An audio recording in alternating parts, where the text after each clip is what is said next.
feedback you get, feedback from animals is very, very clear. They kicked me out of my laptop, so I'm re-recording here. Oh my God. See, I guess they're afraid of real natural connection, you know? You guys look great, by the way. I love you guys both have a different, really cool look going on. It's really cool. But I feel you. Genuine is the new thing. Genuine, authenticity, being real. That's the way out of the horror, you know? And that's what I had said on Roseanne's show, you know? And it's like, that's the only way out. It's the only way to be great creators is to be real, to be authentic, to be genuine, and not to have lies on our heads. So it's hard to live around a woke person and 1,001 therapeutic boundaries that they have. You know, they're all about their boundaries now, and it's hard to live around. It's almost like we have to break free from them because I don't know how to live with them. Exactly. I'm trying to create my own space. I've been trying to create sanctuaries to go to, but I can't live with them, you know, and function because they have so many boundaries and therapeutic boundaries, and they don't understand anything that we do that's just spontaneous and natural. And when boundaries are used to control others, then they're not boundaries. They're actually tethers. They're a way to get in there and steer your life so it fits what they want. And that's not what it's about. These people are all about what they like and don't like. I like this. I don't like that. I like this. You know what? I think vanilla is better than. I think this is all I hear them do, and I don't fucking care. I like everything. Hey, I like all food. That's what I like. I like all food, and some of it I like more than others. But I'm just over it. But I'm sorry to push this, but these woke folk are completely different than us, and it's really just eating at me. Do you guys almost like. What's that? Do you guys hear somebody's typing? And when somebody was typing in the other, then they kicked me out. So they might kick us out here. Right. I hear the typing. Do you guys hear the typing? Yeah, I do. Yeah. I just heard something. I hear it. Oh my God. That's not you, huh? That's wild. No, hands-free. Everybody's hands-free. That's so freaky. You know what happened to me yesterday at the cancer center? These mother effers, they brought in this female that she had like these a bunch of like gecko tattoos everywhere. She kept asking me questions. Oh, so you have heart palpitations? And I'm like, how did you know I had heart palpitations? She was somebody that was brought in before I saw my oncologist. She kept asking me these questions, very personal questions. Right. And then I was reading her mind, you know, and she's like, oh, so what do you do? Do you know the difference between a panic attack and a heart attack? It's like these people want to give me a heart attack and I tell them, no, I do not consent. And that's what they keep telling me. It's like, we're going to, you know, make sure you're out this way. And I'm like, no, I'm not going to make sure that I'm out this way. And I hear it again, the clicking.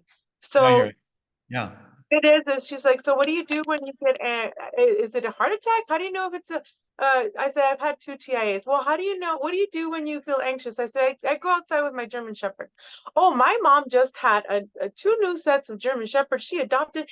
And oh my gosh, they're so beautiful. And I said, yes, thank you. And I said, my puppy, I said, my dog, I said, I found it with 11 puppies in the desert. And right before I ended my conversation, she kept saying, oh, guess what? I delivered a set of puppies. Oh, my life is so crazy.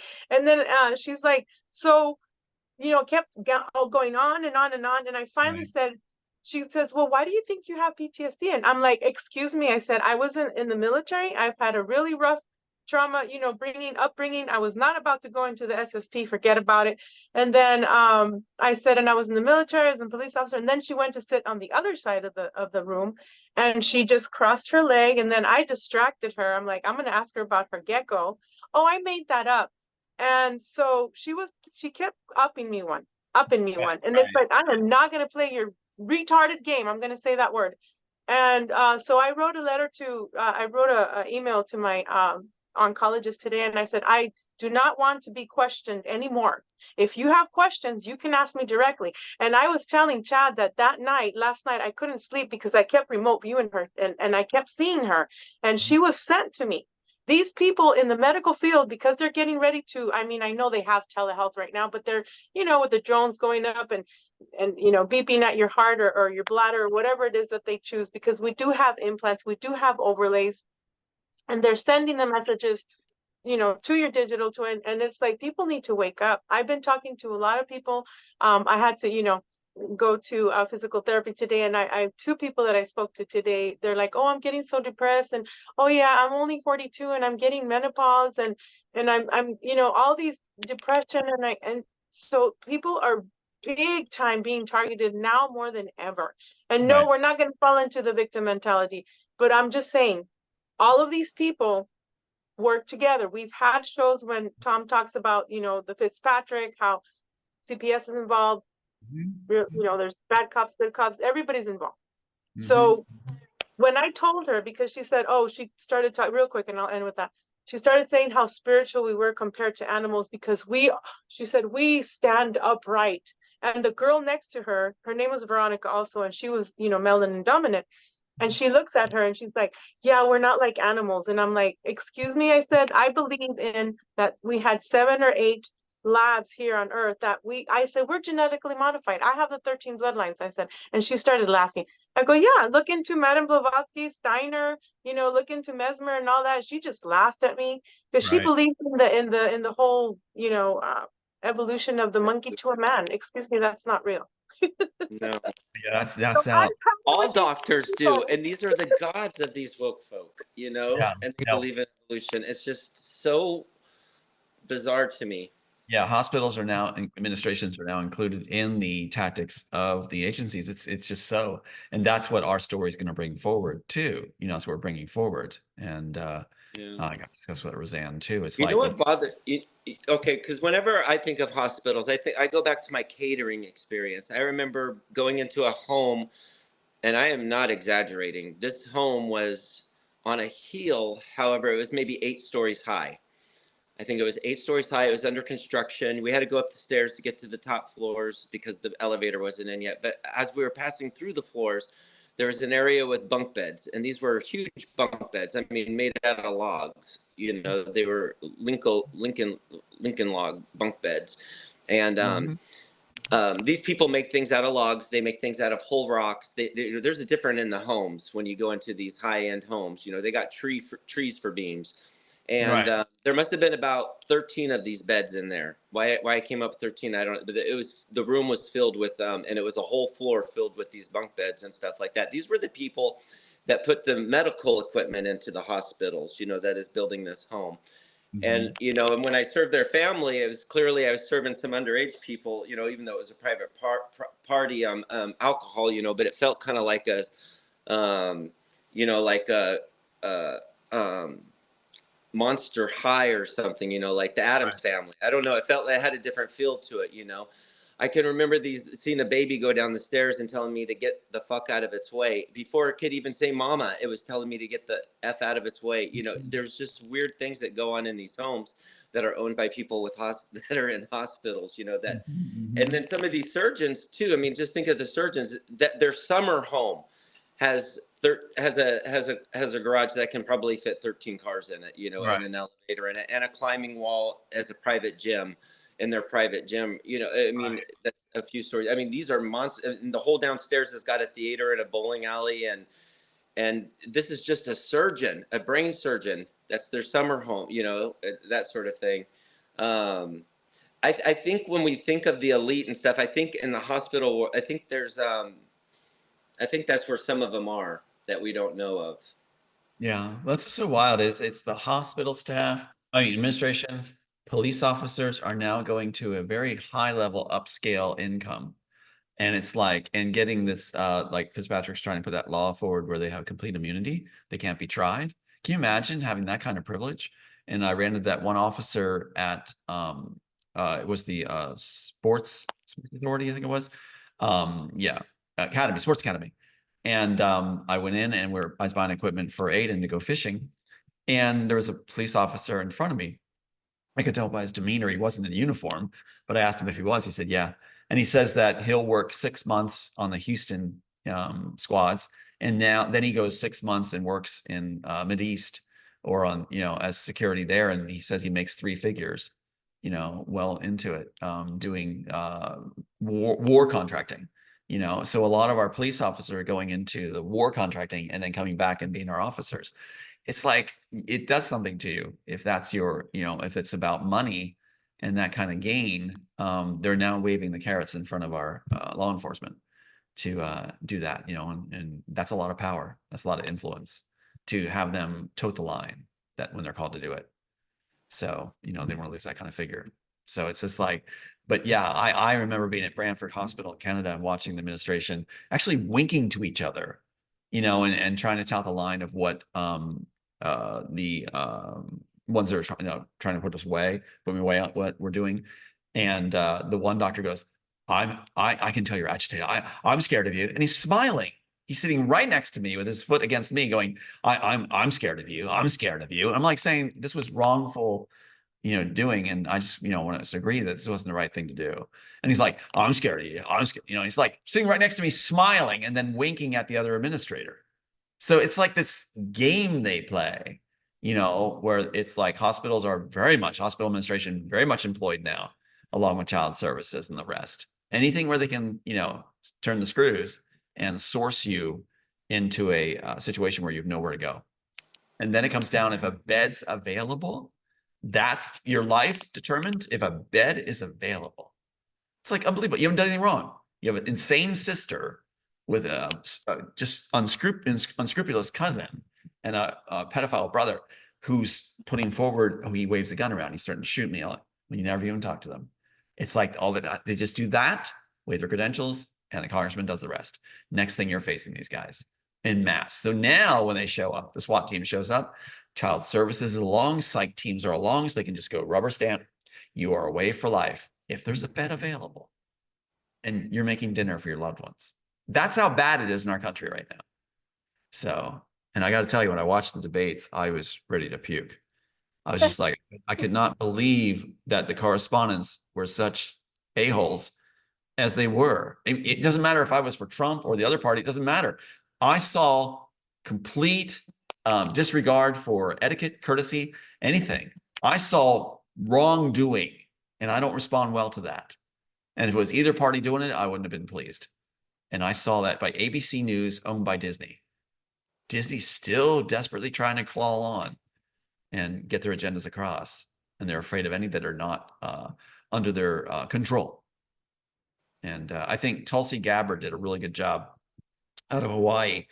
She's a friend of mine on Facebook. And Tulsi Gabbard, boy, she just says it as it is. She was on an interview recently I just saw where she's a congresswoman, and she said, yeah, you gotta understand there's all these warmongers on both sides, Republican and Democrat, who are working for the income they can get, the money they can get through endless wars. You know? And she said it as it is. She just said it as it is. That you'd be surprised. So these wars our young people, young women and men are going to fight are for profit. It's coming out more and more, you know, and then you're going to have a mandatory draft instilled. You watch again, they'll instill it, and it'll be to fight wars that'll generate income. Mm-hmm. AI wars. And the bigger the body count, which is so sad, the bigger the body count will make that war more impactful in the psyche of people. So it's like, oh my God. Yeah, that's what they want. They want to recruit Black people. Okay, we'll just say melanin dominant and women, because they want to get rid of the women and they want to get rid of melanin dominant. Now, I know a long time ago, like maybe 2016, Max Spears, James Casbolt, they were super soldiers. They went on with Carrie Cassidy to talk about this, that in the future, they're going to try to make the melanin dominant Black people go back to Africa, and that they would end them there.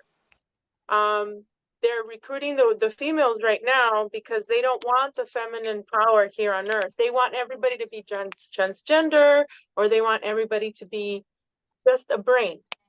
If you look at the people that are trolling, they troll through behind their computer. All they are is a brain.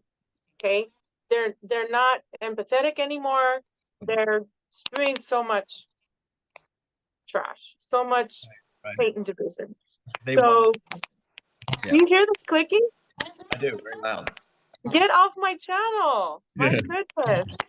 It happens a lot, but it's like they're letting us know they're there, And it's like what they want is a service class of sexy young men and women to be their servants. And then the rest of society is a transgender mix outside. And if you want to be part of that elite sexual club, then you have to be beautiful and do what they say. And then you're inside that party. So it's unreal. It's unreal what's going on. And they're very conservative. Anybody having the influence or the draw to the public. They don't want anybody to have influence or draw. So they're putting their own people in place that have like criminal records and have done really horrible stuff like Keanu Reeves and posing them as if they're saints. And that's all PR. It's all PR. If it was a moment where we could all look at these different actors, a lot of them, as they really are, we'd be appalled. Or maybe, well, actually, I was told by a director on tour, Shakespeare tour, that said, I want you to play Angelo in Measure for Measure, because when women in the audience see you, they'll love you and they'll say, oh yeah, as the character does wrong, but he looks so nice, like a really nice guy. So that's exactly what they're doing. They're having these Keanu Reeves and others, like what Tom Hanks was supposed to be, that makes people go, oh, but they look like such a nice guy. And they excuse them for anything they did wrong. Yeah, Again, usually, Tom, they want you to portray a female because if I've heard, okay, of many people that are in Hollywood, and if they don't dress up like the female, they'll kill their family. right. Yeah, they had me dress up as females for many shows. So there's a lot of shows. They put up these shows and I was casting and had to wear a dress and heels. It's So like they're entertaining their higher ups, meaning maybe the Aldebaran. yeah, apparently there's a rush in seeing a straight guy dressed as, a hot lady. Right. So yeah. Right. So, yeah. There was there's a new movie coming out with Demi Moore, and I think it's called The Substance or something. And Chad and I were talking about this last night, and it was in a preview because we did see Beetlejuice Part 2, and Demi Moore comes out and she is given this, we'll just say, shot or something that makes her young. And it takes her all the way back to being like 15 years old. And she's being hired by Dennis Quaid. He plays this, person that, oh, well, you're hired now because you're young and sexy and you're buns of steel, pretty much.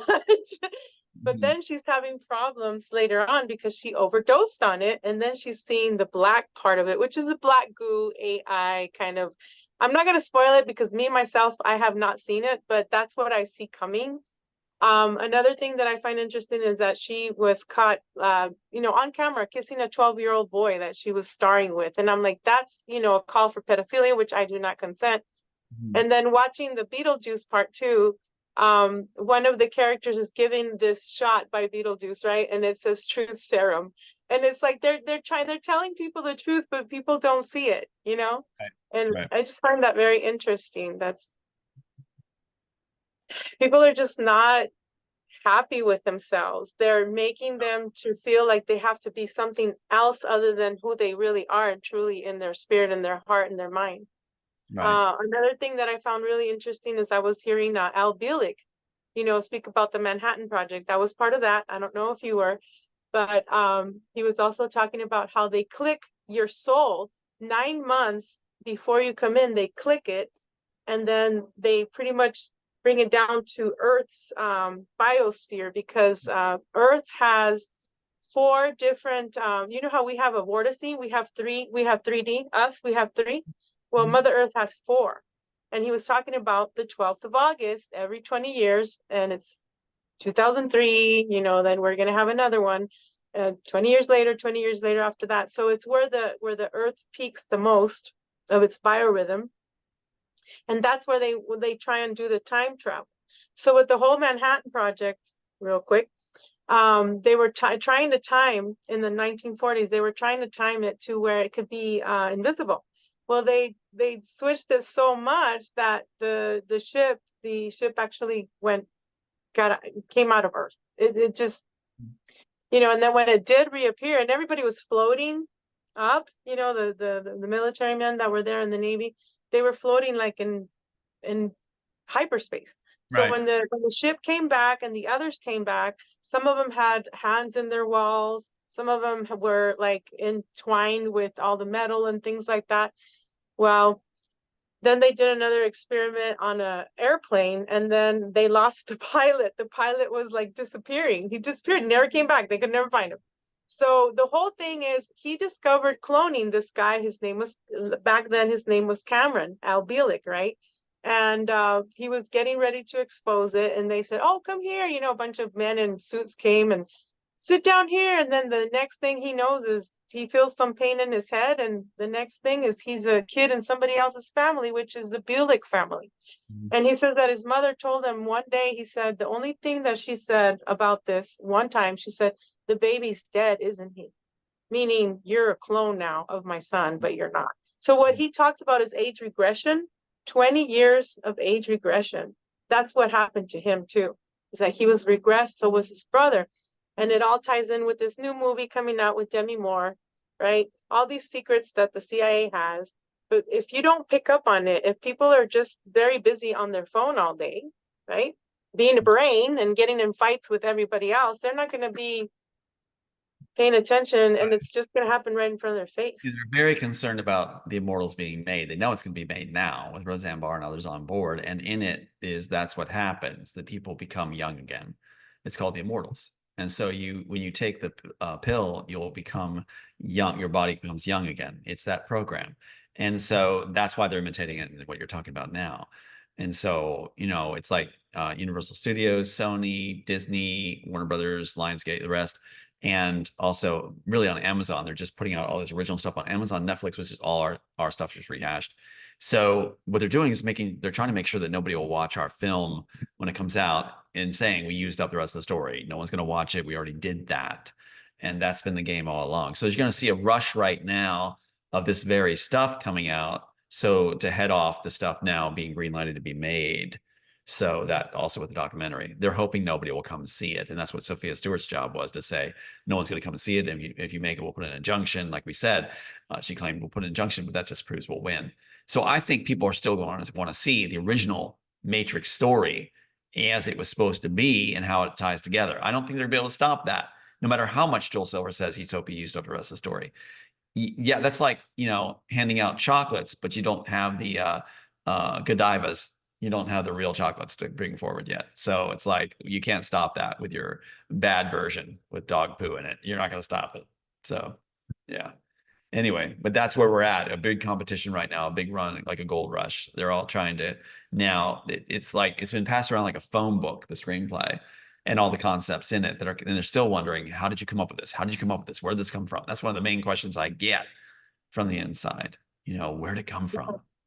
And from you, Tom, from your heart, from your soul, from your mind. It was part conjecture and also what is possible and what if and what was really connected to with all the clues we had, and then what I got downloaded, and it was just what a combination. So to be in that, you know, making that in the kitchen like that was just wow. I can't wait to see the whole thing, what you're gonna put out there. Chad, do you have anything? You're muted. Sorry.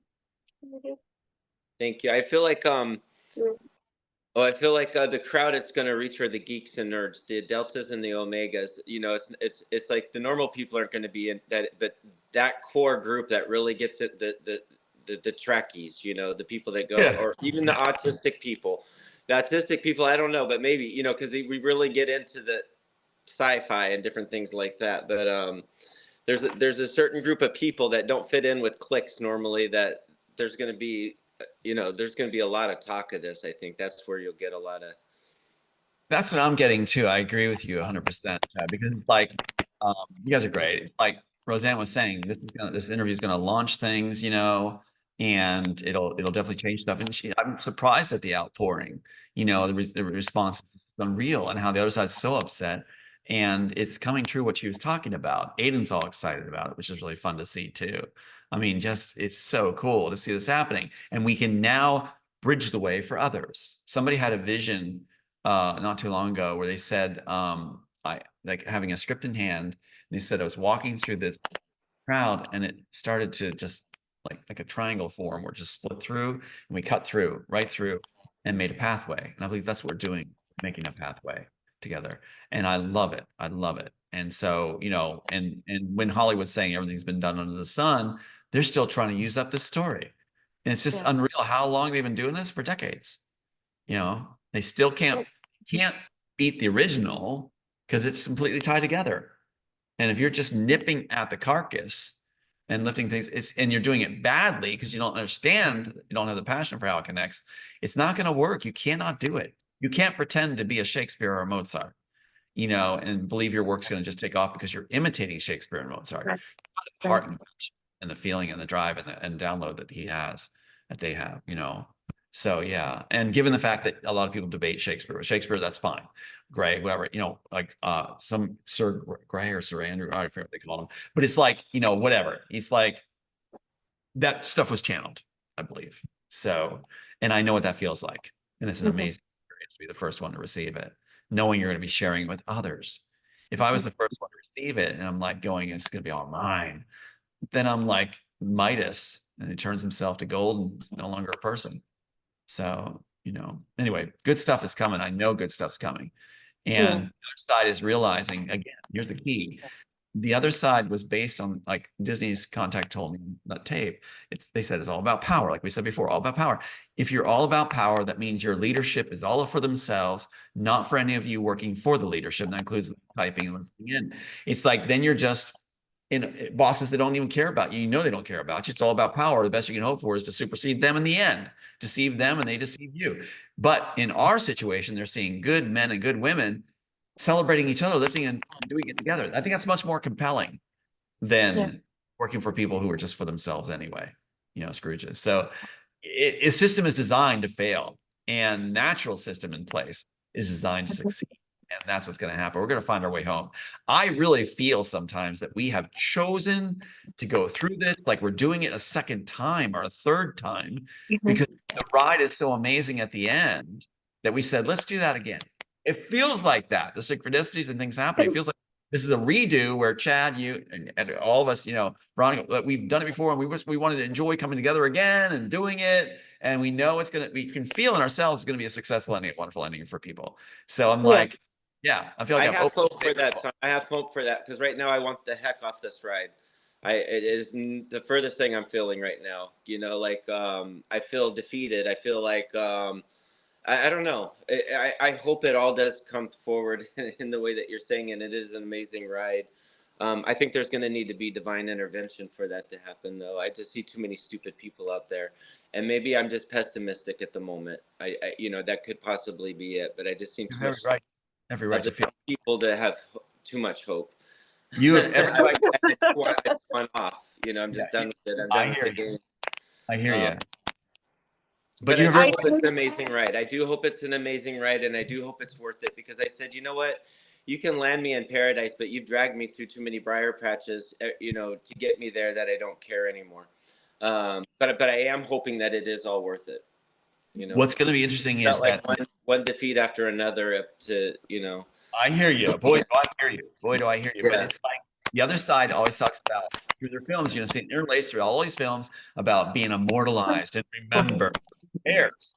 You know, how many times we think of some schmuck actor going or actress going, oh my gosh, I just have to think about them today and remember how glorious they were. No, we have our own lives and things and our loved ones. So this whole thing about this power grab by the elite and the cabal to be, you know, legacies and be remembered forever and adored, that Robertson was is really insane, and they can click louder all they want. It's just, it's stupid because people are, in the end of the day, they're not gonna be going, oh my God, Steve Jobs and Bill Gates.